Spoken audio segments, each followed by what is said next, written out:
Hello everyone, myself Mahesh Pore. I am welcome you back in our Android application development tutorial. In today's session, we are going to learn about the UI components and the layouts. Okay. So to design the Android application, you want certain controls, graphical controls, or which is said as components, okay, which is acting as an interface between the user and the system. Okay. So in this session, we are going to learn about which components are used to create the Android applications. Okay.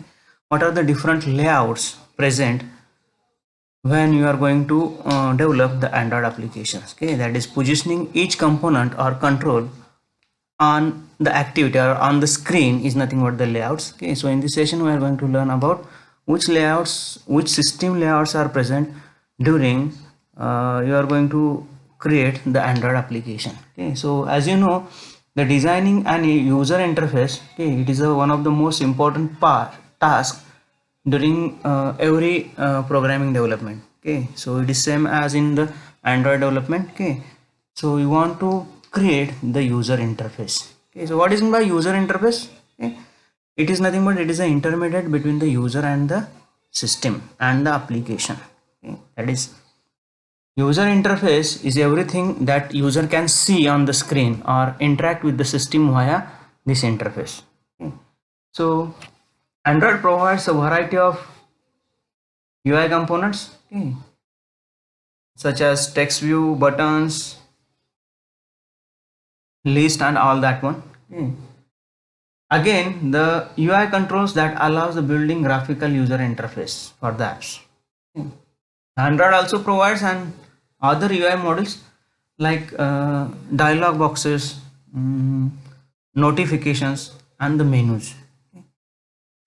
एखादं application तुम्हाला एखाद्या application बरोबर interact होत असताना dialogue boxes जे show होतात which is also considers as the UI component as well as एखाद्या ॲप्लिकेशनचं notification, त्याचे मेनूज, ओके, हे सुद्धा UI इंटरफेसच्या अंडर येतात.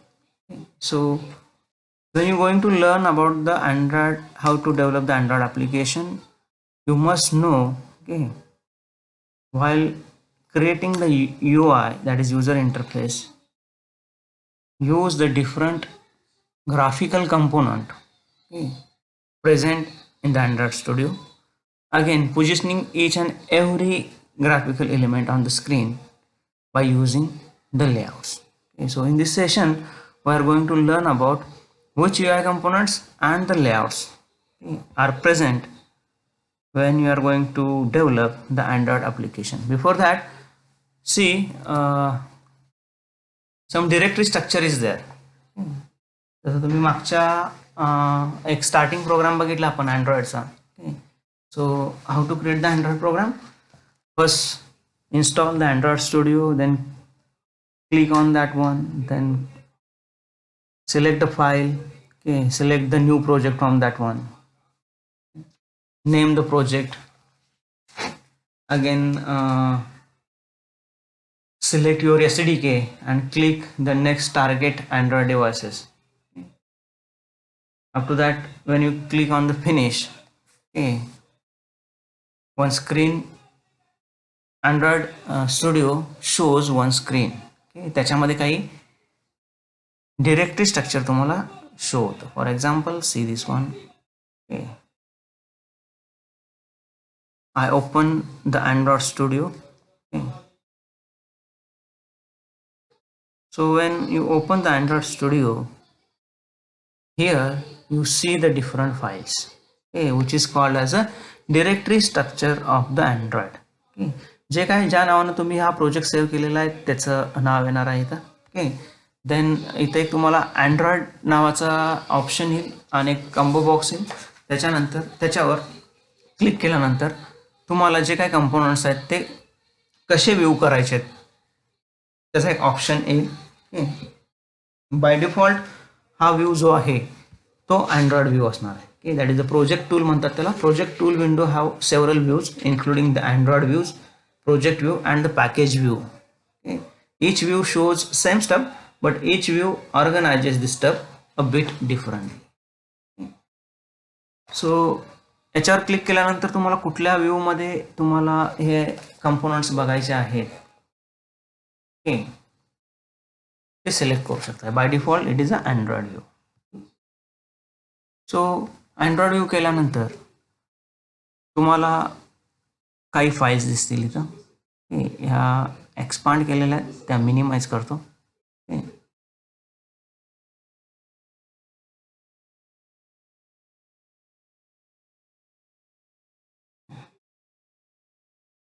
So the app folder is there. Okay, directory structure बघताना आपण काय बघायचं आहे, डिरेक्टरी म्हणजे कुठल्या कुठल्या फाईल्स आहेत, कुठल्या कुठल्या फाईल्समध्ये, फोल्डर्समध्ये, कुठल्या कुठल्या डिरेक्टरीमध्ये कुठल्या फाईल्स आहेत, आणि त्या फाईल्सचे कंटेंट काय आहेत, व्हॅल्यूज काय आहेत, आणि त्या फाईल्स कशासाठी यूज केल्या जातात. ओके, तर ॲप फोल्डरवर क्लिक केल्यानंतर तुम्हाला सब फोल्डर्स दिसतील, manifest, Java, okay, and the resource folder that makes up our application. आपल्या ॲप्लिकेशनचा सगळा डेटा या त्या फाईलमध्ये असणार आहे. So they are divided so that it should fairly easy to determine which resources go in which folder. जर आपण आता एक्सपांड केलं तर तुम्हाला त्यातल्या काही फाईल्स दिसतील. दॅट इज मॅनिफेस्ट या डिरेक्टरीमध्ये अँड्रॉइड मॅनिफेस्ट .xml नावाची फाईल आहे. जावावर क्लिक केल्यानंतर तुम्हाला जावाच्या फाईल्स दिसतील. For example main activity file जी आपण लास्ट टाईम बघितली होती. जेव्हा तुमचा प्रोजेक्ट तुम्ही अँड्रॉइड स्टुडिओमध्ये सिलेक्ट करताय किंवा क्रिएट करताय, त्या बाय डिफॉल्ट ह्या दोन फाईल तुम्हाला येतात. एक म्हणजे मेन ॲक्टिव्हिटी .जावा आणि दुसरी ॲक्टिव्हिटी मेन .xml. आता याच्यामध्ये काय आहे, जेव्हा तुमचा प्रोजेक्ट किंवा ॲप्लिकेशन लॉन्च केलं जातं त्यावेळी ते पहिल्यांदा मेन ॲक्टिव्हिटी .जावा नावाचा जी फाईल आहे ती कॉल करतं. फॉर एक्झाम्पल जसं आपण बघितलं, डेक्स कंपायलर जो आहे दाल्विक व्हर्च्युअल मशीनचा, तो काय करतो, .apk फाईल याची तयार करतो. जेव्हा ते ॲप्लिकेशन लॉन्च होत असतं त्यावेळी ते ॲप्लिकेशन मेन ॲक्टिव्हिटी .जावा नावाची फाईल कॉल करतं, ज्याच्यामध्ये ऑन क्रिएट नावाची जी मेथड आहे ती ऑटोमॅटिकली कॉल केली. ऑन क्रिएट ही अँड्रॉइड ॲप्लिकेशनच्या लाईफसायकलमधली एक मेथड आहे, जिथं तुमचं ॲप्लिकेशन क्रिएट झाल्यानंतर तुमच्या ॲक्टिव्हिटीमध्ये किंवा स्क्रीनवर काय शो करायचं ते या मेथडमध्ये तुम्ही लिहू शकता. बाय डिफॉल्ट फक्त कंटेंट व्ह्यू जो आहे तो सेट केलेला आहे, म्हणजे r.layout.activity main. ॲक्टिव्हिटी मेन ही XML फाईल आहे, ज्याच्यामध्ये XMLचे टॅग्स यूज करून तुम्ही कुठले कंपोनंट तुमच्या स्क्रीनवर पाहिजेत, कुठला लेआउट पाहिजे, त्याची साईज काय पाहिजे, हाईट, विड्थ, त्याच्यानंतर अलाइनमेंट काय पाहिजे. इन जनरल तुमचा UI युजर इंटरफेसवर जे ग्राफिकल एलिमेंट आहेत ते ग्राफिकल एलिमेंट तयार करायचं काम XML फाईल करते. म्हणजे जेव्हा एखादा तुमचा ॲप्लिकेशन लॉन्च होत असतं त्यावेळी मेन ॲक्टिव्हिटी .जावा नावाची फाईल कॉल केली जाईल, त्याच्यामध्ये ॲप्लिकेशन तुमचं लॉन्च होत असताना, क्रिएट होत असताना त्या स्क्रीनवर त्या ॲक्टिव्हिटीवर काय शो करायचं त्याचा कोड तुम्ही ह्या मेथडमध्ये करू शकता. इथं फक्त सेट कंटेंट व्ह्यू ही मेथड यूज केली आणि XML फाईलमध्ये जे काय तुम्ही कंपोनंट यूज करून एक डिझाईन तयार करणार आहे ते डिझाईन त्या ॲप्लिकेशनला फक्त इथं काय केलेलं आहे, सेट केलेलं आहे. सो बाय डिफॉल्ट हा कोड तुमच्या मशीनवर तुमच्या ॲप्लिकेशनच्या स्क्रीनवर शो होईल.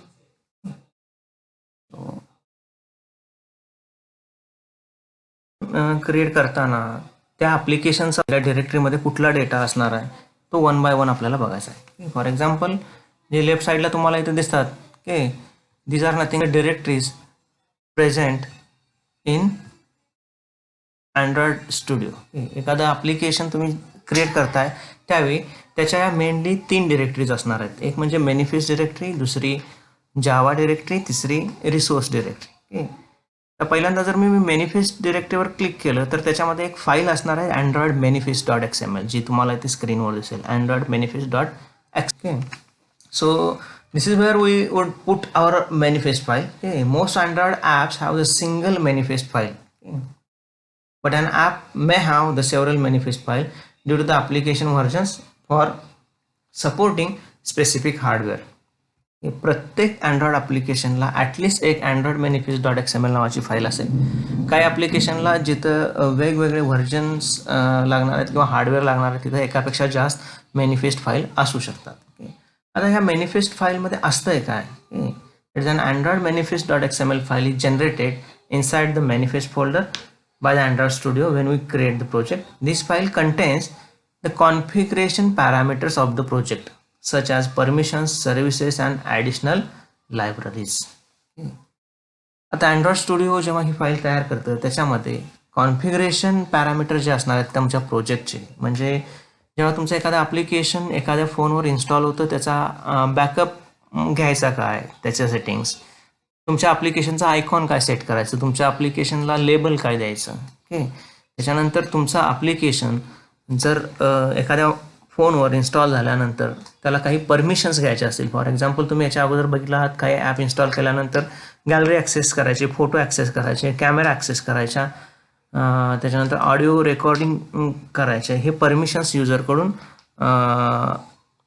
युजरला प्रॉम्प्ट करतात. सो काही परमिशन्स जर तुमच्या ॲप्लिकेशनच्या रिलेटेड असतील तर त्या परमिशनसुद्धा आपण ह्या फाईलमध्ये मेन्शन करू शकतो. सो इन शॉर्ट जे कॉन्फिगरेशन पॅरामीटर्स आहेत, परमिशन्स किंवा सर्व्हिसेस, फॉर एक्झाम्पल गुगल मॅपसारख्या सर्व्हिसेस, त्याचा जो डेटा आहे, अशा सर्व्हिसेस, परमिशन्स किंवा ॲडिशनल लायब्ररीज ज्या लागणार आहेत तुमचा अँड्रॉइड ॲप्लिकेशन तयार करताना, त्या सगळ्या गोष्टी तुम्हाला अँड्रॉइड मॅनिफेस्ट डॉट XML फाईलमध्ये शो होते. त्याच्यानंतरचा फोल्डर आहे, डिरेक्टरी आहे जावा डिरेक्टरी. जसं बघितलं आपण त्यामध्ये मेन ॲक्टिव्हिटी डॉट जावा नावाची एक फाईल तुम्हाला शो होते, की जी फाईल जसं आता मी तुम्हाला सांगितलं जेव्हा तुमचं ॲप्लिकेशन लॉन्च होत असतं तेव्हा पहिल्यांदा ही फाईल कॉल केली जाते. आता ही फाईल ट्रीटेड ॲज ॲक्टिव्हिटी म्हणजे काय, सिम्पल, जेव्हा तुम्ही तुमच्या मोबाईलवर तुमच्या ॲप्लिकेशनचा एका वेळी जो व्ह्यू दिसणार आहे which is called as activity. So your application may have the different activities, त्या ॲक्टिव्हिटीमध्ये तुम्हाला जम्प करावं लागतं.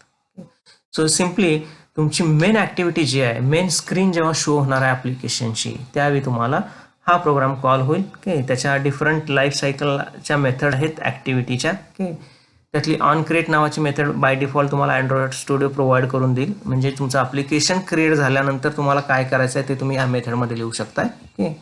सो तो कोड तुम्ही इथं लिहू शकताय. So let us take a look at what is in Java folder. This folder in our project where we will storing all the created in this folder by Android Studio. All of the classes will be available here, and the Android Studio will even bundle together the package so that we can work with the files without having to drill down to the folder. So main source code जो जावाचा असणार आहे तो त्या ह्या फाईलमध्ये असणार आहे. समजतंय? आता डिझायनिंगचा पार्ट सेपरेट आहे अँड्रॉइड ॲप्लिकेशन क्रिएट करताना, आणि तुमचा इव्हेंट हँडलिंगचा पार्ट सेपरेट आहे. डिझाईन तुमचा ॲप्लिकेशनचा ॲक्टिव्हिटीचा जो व्ह्यू आहे तो डिझाईन करायचं काम XML फाईल करतं, आणि ॲक्च्युली त्याच्यानुसार इव्हेंट ड्रिव्हन ॲप्लिकेशनचा कोड जो असणार आहे तो सगळा ॲक्टिव्हिटी डॉट जावा फाईलमध्ये असणार आहे. So this one. त्याच्यानंतर एक फोल्डर आहे रिसोर्स नावाचा folder,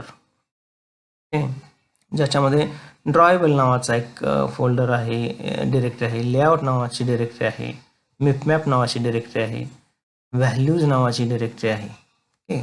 so see here the resource folder that help us to separate and sort the resources of our application. आपल्या ॲप्लिकेशनचे जे रिसोर्सेस आहेत ते त्या फोल्डरमध्ये स्टोअर करून ठेवण्यासाठी RES नावाची डिरेक्टरी अँड्रॉइड स्टुडिओ यूज करतं. Resources basically means all the needed files except the source code. आता सोर्स कोड तर इथं आपण डॉट जावामध्ये लिहितोय. डॉट जावा सोडून तुमच्या ॲप्लिकेशनसाठी जे काही रिसोर्सेस लागणार आहेत, म्हणजे फाईल्स लागणार आहेत, इमेजेस लागणार आहेत, ऑडिओ लागणार आहे, व्हिडिओ लागणार आहे, काही कलरचा डेटा लागणार आहे, ह्या सगळ्या गोष्टी ज्या आहेत which is treated as the resources, ह्या गोष्टी रिसोर्स नावाच्या डिरेक्टरीमध्ये स्टोअर केल्या जातात. For example, while developing an app, we need to include the resource file, such as application logo, photo, sound काही ठिकाणी आपल्याला ॲप्लिकेशनमध्ये द्यावं लागेल, व्हिडिओ, काही ॲनिमेशन्स असतील. सो ह्या ज्या फाईल्स आहेत ह्या फाईल्स कुठं स्टोअर असणार आहेत, तर रिसोर्स नावाच्या डिरेक्टरीमध्ये स्टोअर असणार आहे. त्याच्यामध्ये एक पहिला फोल्डर आहे ड्रॉवेबल फोल्डर. त्याच्यामध्ये तुमचं बॅकग्राऊंड काय पाहिजे, फोरग्राऊंड काय पाहिजे, ओके, कुठल्या फाईल्स स्टोअर करू शकतात. For example drawable folder contains the graphics that can be drawn on the screen. जे ग्राफिक्स तुम्हाला ॲप्लिकेशनवर ड्रॉ करायचं आहे ते सगळं ग्राफिक्स ड्रॉवेबल फोल्डरमध्ये असणार आहे, म्हणजे background, foreground etcetera etcetera. So ज्या फाईल्स बिटमॅप फाईल्स असतील, पॅच फाईल्स असतील काही, ह्या सगळ्या फाईल्स कशामध्ये असणार आहेत, ह्या ड्रॉवेबल नावाच्या डिरेक्टरीमध्ये असणार आहेत. त्याच्यानंतर सगळ्यात महत्त्वाचं लेआउट नावाची एक डिरेक्टरी तुम्हाला दिसते इथं, ज्याच्यामध्ये activity main dot XML file असणार आहे. जसं आपण आता स्टडी केला, ही फाईल काय कंटेन करते, ही फाईल XMLचे टॅग कंटेन करते, ज्या टॅगचा यूज करून तुम्ही एखादं ॲप्लिकेशन, अँड्रॉइड ॲप्लिकेशन डिझाईन करण्यासाठी जे ग्राफिकल एलिमेंट यूज करणार आहात ते ग्राफिकल एलिमेंट तुम्हाला इथं त्या फाईलमध्ये लिहावे लागतात. सो सिम्पली तुमच्या ॲप्लिकेशनचा डिझाईन पार्ट जो आहे, डिझायनिंग किंवा लेआउट करायचा पार्ट जो आहे तो ह्या ॲक्टिव्हिटी मेन डॉट XML फाईलमध्ये असणार आहे, जी फाईल तुमची रिसोर्समध्ये लेआउट नावाच्या डायरेक्टरीमध्ये असणार आहे. That is a layout folder content the XML file used for layouts. These files are used to set up the layout for the activity. This XML file is automatically created by the Android Studio. Layout folder may have the multiple layouts to handle the different devices. So जसं काय तुम्हाला layouts पाहिजे आहे, कुठले design काय पाहिजे तुम्हाला ॲप्लिकेशनचं, त्याच्यामध्ये कुठले ग्राफिकल कंट्रोल पाहिजेत, त्याचं लेआउट कसं पाहिजे, हा सगळा डेटा ह्या XML फाईलमध्ये असणार आहे. सो ही फाईल तुम्ही तुमचा ॲप्लिकेशन लॉन्च होताना कॉल करू शकताय ऑन क्रिएट मेथडमध्ये. ओके, समजताय. लेआउट नावातली रिसोर्स फोल्डरमधली रिसोर्स डिरेक्टरीमधली लेआउट सब डिरेक्टरी जी आहे त्याच्यामध्ये ॲक्टिव्हिटी मेन XML जी फाईल आहे तिथं कॉल केलेली आहे आणि तो व्ह्यू सेट केलेला आहे by using set content. Okay, so जो डिझाईन आहे ॲप्लिकेशन तुमचं लॉन्च झाल्यानंतर जेव्हा ॲप्लिकेशन क्रिएट होईल ते डिझाईन सेट करण्यासाठी ऑन क्रिएट नावाची मेथड मेन ॲक्टिव्हिटी डॉट जावामधली यूज केली जाते. त्याच्यानंतर मेपमॅप नावाचा फोल्डर तुम्हाला इथे दिसतो. Okay, this the mipmap folder contains the launcher icon files for the app. Okay, जेव्हा तुमचं ॲप्लिकेशन लॉन्च होत असतं त्यावेळी कुठल्या ज्या आयकॉन फाईल्स आहेत त्या मेपमॅप नावाच्या फोल्डरमध्ये असणार आहेत. The launcher icon is a graphics that represent app to the user. समजताय, म्हणजे जेव्हा तुमचं ॲप्लिकेशन तुमच्या मोबाईलवर इन्स्टॉल होणार आहे त्या ॲप्लिकेशनला आयकॉन कुठलं पाहिजे की ते तुम्ही मेपमॅपच्या डिरेक्टरीमध्ये तुम्हाला स्टोअर करावं लागेल. लक्षात घ्या, रिसोर्सेसमध्ये काय काय लागणार आहे, तुमच्या ॲप्लिकेशनला लागणारे photos, graphics, audio, video, sound, या सगळ्या फाईल्स ड्रॉवेबलमध्ये असतील. लेआउट जे असणार आहे, लेआउटची फाईल ती लेआउटमध्ये असेल. तुमचं ॲप्लिकेशन इन्स्टॉल झाल्यानंतर तुमच्या ॲप्लिकेशनला कुठलं आयकॉन सेट करायला पाहिजे ते मेपमॅपमध्ये तुम्हाला ती फाईल स्टोअर करावी लागेल. आणि त्याच्यानंतर व्हॅल्यूज नावाचा एक फोल्डर आहे, तुमच्या कलरच्या व्हॅल्यूज, स्ट्रिंगच्या व्हॅल्यूज स्टोअर असणार आहेत. For example the values folder contains the XML file that contains a simple value such as strings, integers and colours. The values folder is used to keep the track of the values we will be using in our application. आपल्या ॲप्लिकेशनमध्ये जे काय आपण use करणार आहे ते म्हणजे काही string use केल्या तर त्याच्या व्हॅल्यू, ॲप्लिकेशनमध्ये त्याच्या व्हॅल्यूज, या सगळ्या व्हॅल्यूज नावाच्या डायरेक्टरीमध्ये असणार आहे. So this is nothing but the directory structure in the Android application. Okay, आता अँड्रॉइड स्टुडिओ मी इन्स्टॉल केलेला आहे. जेव्हा तुम्ही ॲप तुमचं क्रिएट करत असता बाय डिफॉल्ट तुम्ही जेव्हा पहिल्यांदा ॲप क्रिएट करताना न्यू प्रोजेक्ट सिलेक्ट करता, प्रोजेक्टचं नाव देता, त्याची कम्पॅटेबिलिटी कुठल्या SDK बरोबर पाहिजे ते सेट करताय. ओके, त्यावेळी पहिली स्क्रीन तुम्हाला ही समोर दिसेल. ओके, तुमचा कोड करायच्या वेळी. ओके, ज्याच्यामध्ये लेफ्ट साईडला जर बघितला तर ज्या फाईल्स आहेत, ज्या डिरेक्टरी स्ट्रक्चर आहेत त्याचा व्ह्यू ह्या प्रकारे तुम्ही त्याचा व्ह्यू घेऊ शकताय. ओके, सगळ्यांचा डेटा एकच शो करणारा कुठला पण व्ह्यू घ्या. Okay, by default Android view घेतला तर तुम्हाला मेनली एक 3 डिरेक्टरी दिसतील. Okay, for example manifest Java and resource. Okay, मॅनिफेस्टमध्ये बघितला तर अँड्रॉइड मॅनिफेस्ट नावाची एक फाईल असेल डिरेक्टरीमध्ये, जिथं तुम्ही तुमचं कॉन्फिगरेशन पॅरामीटर्स जे आहेत, सर्व्हिसेस प्रोव्हाइड करणारे जे आहेत किंवा परमिशन्स ज्या लागणार आहेत, तुमचा बॅकअप स्टोअर करायचा, आयकॉन बिकॉन, ह्या सगळ्या गोष्टी या मॅनिफेस्ट फाईलमध्ये असणार आहेत. जावा या सब डिरेक्टरीमध्ये तुमचा मेन जावाचा सोर्स कोड असणार आहे, जो सोर्स कोड तुमचा ॲप्लिकेशन लॉन्च होताना कॉल केला जाईल. ओके, त्याच्यानंतर RES म्हणजे रिसोर्स नावाचा एक डिरेक्टरी आहे, त्याच्यामध्ये ड्रॉएबल, लेआउट, मिपमॅप अँड व्हॅल्यूज हे सब डिरेक्टरीज आहेत. ओके, ड्रॉएबल मीन्स वॉट, जे काय ॲप्लिकेशन क्रिएट करताय त्यासाठी लागणारे जे इमेजेस आहेत, फाईल्स आहेत, साऊंड आहे, ऑडिओ आहे, त्याच्या फाईल्स तुम्हाला इथं स्टोअर दिसतील. ओके, किंवा जर तुम्हाला तुमच्या ॲप्लिकेशनमध्ये ते यूज करायचे असतील तर त्या फाईल ह्या डिरेक्टरीमध्ये तुम्हाला स्टोअर करावे लागतील. म्हणजे सपोज एखादा तुम्हाला ऑडिओ तुमच्या ॲप्लिकेशनमध्ये यूज करायचा आहे. ओके, सो ऑडिओ फाईल तुम्हाला RES मध्ये ड्रॉएबल ह्या सब डिरेक्टरीमध्ये स्टोअर करावी लागेल.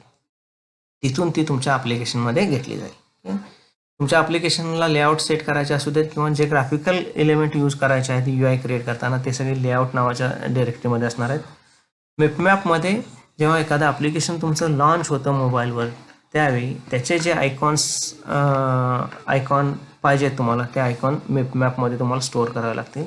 त्यातला आयकॉन घेऊन तो सेट होईल. व्हॅल्यूज, जे काय तुमच्या ॲप्लिकेशनमध्ये व्हॅल्यूज आहेत, वेदर इट इज स्ट्रिंगच्या, कलरच्या वगैरे, ओके, त्या सगळ्या व्हॅल्यूज नावाच्या डिरेक्टरीमध्ये असतात. Okay, so this is nothing but the directory structure in Android. Okay, so in this session we had only learn about the directory structure. Next session we had learn about what are the component of the screen and which layout is available in the Android Studio. Okay, thank you.